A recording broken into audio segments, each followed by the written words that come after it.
ഇന്ന് 2025 March 25 Indian ഓഹരി വിപണി നേട്ടത്തിൽ വ്യാപാരം തുടരുന്നു. BSE സെൻസെക്സ് 0.60% വർദ്ധിച്ചു മുന്നേറുമ്പോൾ NSE നിഫ്റ്റി 50.6% ഉയർന്നു.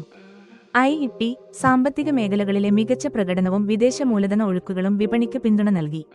ഇന്ത്യൻ രൂപയുടെ മൂല്യവും ശക്തി പ്രാപിച്ചു. ഡോളറിനെതിരെ രൂപയുടെ നിരക്ക് 85.63 ആയി ഉയർന്നതായി റിപ്പോർട്ടുകളുണ്ട്. ഇതിന് പ്രധാന കാരണം ഡോളർ പ്രവാഹങ്ങളുടെ പ്രതീക്ഷയും മറ്റ് ഏഷ്യൻ കറൻസികളുടെ ദുർബലതയുമാണ്.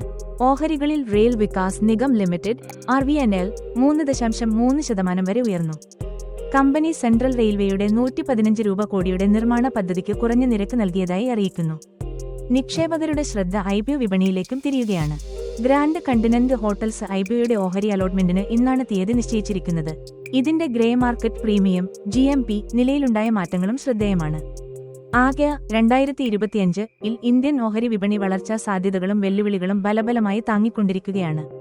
വിപണിയിലെ മാറ്റങ്ങൾ ദ്രുതഗതിയിലാണ്. നിക്ഷേപങ്ങൾക്ക് മുമ്പ് സാമ്പത്തിക വിദഗ്ധരുടെ നിർദ്ദേശം തേടുക.